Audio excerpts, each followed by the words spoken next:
question is super easy. How do you fix DC Comics? You don't. Basically, it is what? Degenerate comics? I don't know. You don't. You fire everybody. Get them out of there. Get them out of there. Start over. Everyone I like can come and work, though. Like Tomasi, Jurgens, Thorne. Bring them all in. Sean Gordon Murphy. Everyone else? No. Yeah, you gotta get it. Oh, you wanted a serious answer? Okay, let's talk about it.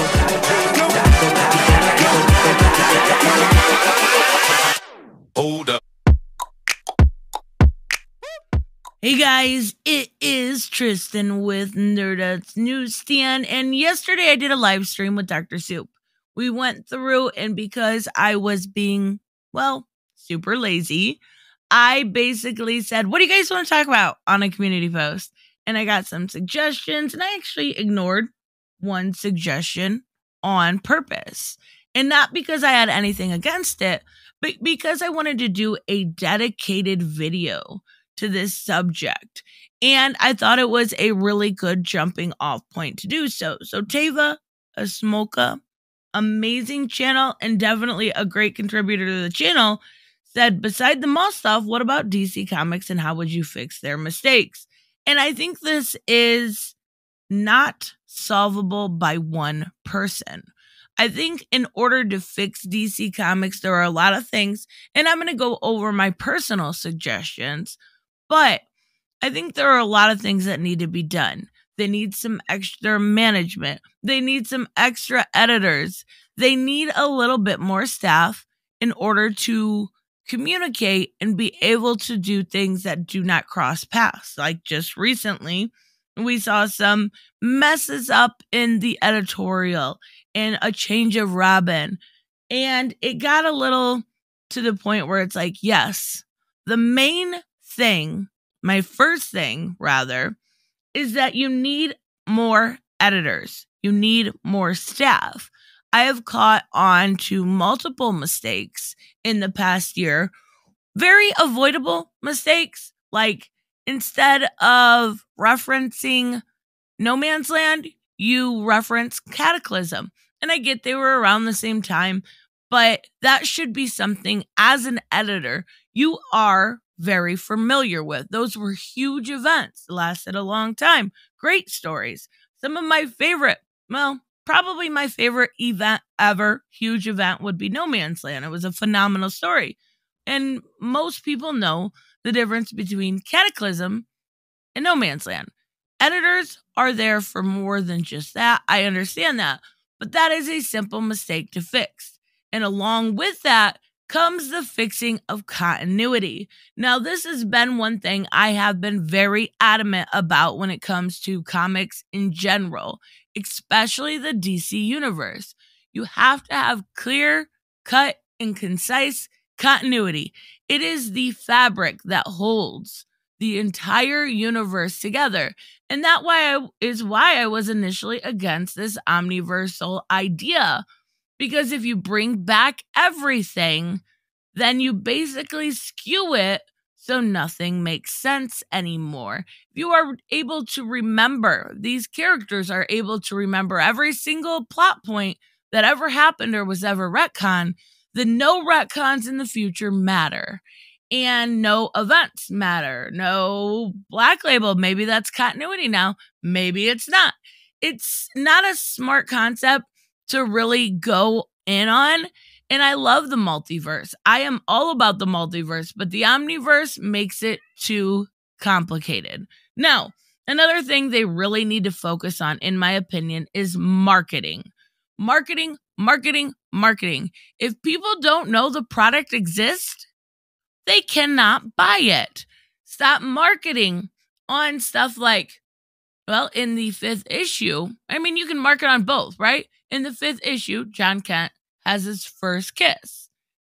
Second kiss, I guess it's the first in his life in terms of when it happened, but he actually had a kiss with Seth. Okay, we're not going to go into all that. But even so, marketing is so important. They have been doing better about doing trailers and behind the panel stuff on their personal channels, but you need to get those out there. I do think stuff like Robert Venditti's Superman 78 would have been a lot more popular if the fans of the original movie knew it was around. How are they going to know it is around unless they're subscribed to maybe DC Comics' actual channel, my channel, many others' channels, or read the solicitations themselves, or keep up with the news? You have to be diligent in getting these IPs out there and letting people know that they are around. I understand you're putting a little bit of money in, but you should be getting it also in return if you do this correctly. They did a phenomenal trailer for Future State, but we didn't get one for Infinite Frontier, and we haven't got a good one like that since for the main line. They have done the behind the panels, to be fair, but that was a really cool trailer. Why can't you do that for every new #1? Why can't you do that for every new book? Why can't you do that for the Black Label books? I don't think it is too much to ask for, because then those trailers can be put into their marketing when it comes to on certain websites or before YouTube videos that you'll definitely not skip because it's mine, right? Yeah, definitely. So, yeah, you know what? I'm just going to say it here. Make sure you guys hit like and subscribe.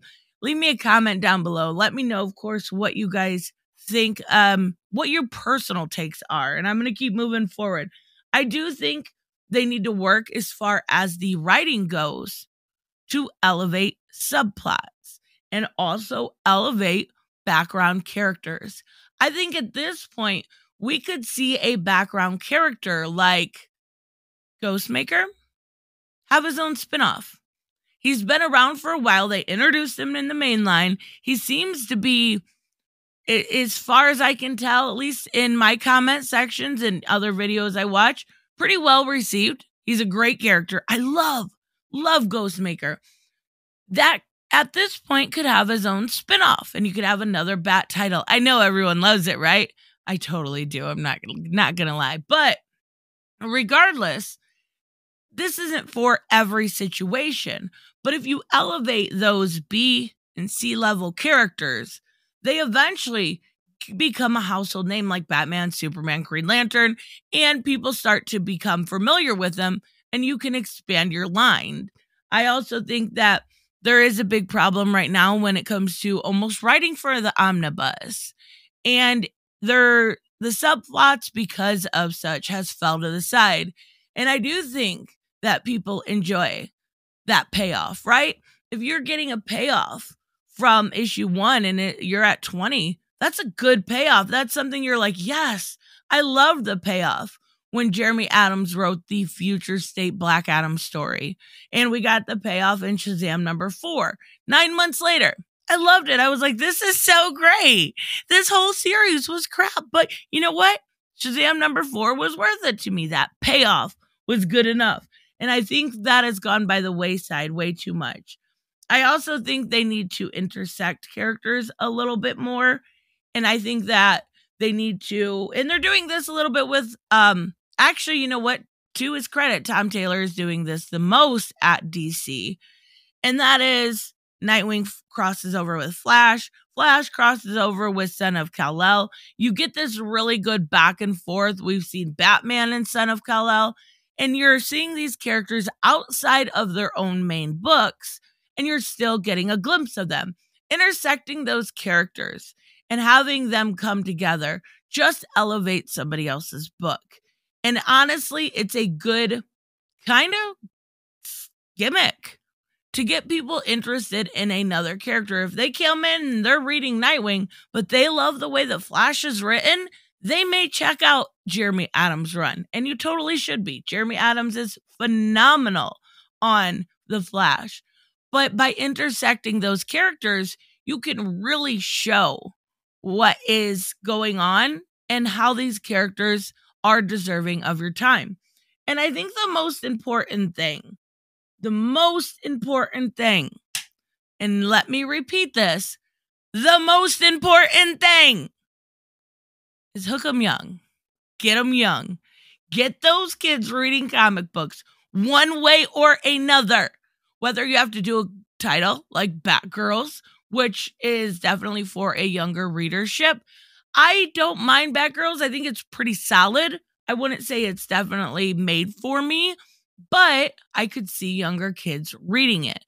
You need to start creating YA novels that interest children. You need to start creating something along the lines of Primer. Primer is a fantastic book. It's so adorable. And if you had a character like that intersected in the comic books, they may go on to read it. Kids are reading. They are. Not all of them are reading comic books. The most of them are reading manga. So you need to hook them, at 10 years old. I am talking when they can first start to read. You need to get them interested in your characters. And another way you can do that is by producing shows and in movies too, but more like shows.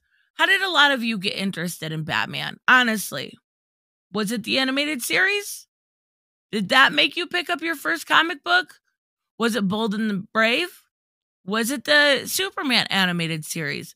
Those were great little commercials for the comic books. When you grew up with that, or Static, or Batman Beyond, with all of those properties around, kids picked them up. And what do you have now? You have some animated movies. You have Catwoman Hunted coming out this week. And you also have a few in the works. You need a Super Sons show. You do. I know the Super Sons didn't sell perfectly, but Super Sons is something that is very appealing to kids. You need a Super Friends show, and I know we're getting a movie. I get all that. You need a 30-minute show for kids to watch. You need a Batgirl show, and then, go with the older characters. But you need to hook those little ones young in order to grow your audience, not just now. I'm talking looking into the future. And of course, you need to hire on merit. And of course, that comes with a little bit of an asterisk because all writing is subjective, all art is subjective. But you do need to hire who you can based on their skill level, based on the level that they want to achieve. And I don't just mean achieve in the form of this is a stepping stone to something bigger. You need some more lifers, right? You need to create those lifers. And I know they're out there. Stephanie Phillips and I had a chat about this. She quit her job because she loves comics that much. And her last book, it'll make my top 5. It was so good. The philosophy of it, phenomenal. There are lifers out there. There are not only lifers out there that are interested, there are ones that are growing up. There are fans that you could even go as far when marketing and do some more sponsorships. Get your books out there. I understand that a lot of reviews are made for fans, but people don't know if it's out there. And if you're giving books to, some of the bigger YouTubers, I'm way too small, but some of the bigger YouTubers and letting them review them honestly without bias, that's a good thing. You've got eyes on it. And of course, there's a lot more that DC can do, but I think these are the main things that if you take a look and you just slowly work them in and you go, and also I do think the digital, you gotta grow up like music had to. You gotta work on your digital. But honestly, there's no reason why these things can't be done and it can't be more productive in 5-10 years. Right now, they're fine. Yeah, they're fine. That's not an issue, but they could be doing better. And that's the goal, right? To do better. So let me know, of course, what you guys think about all this, and I will see you in the next one. Bye-bye.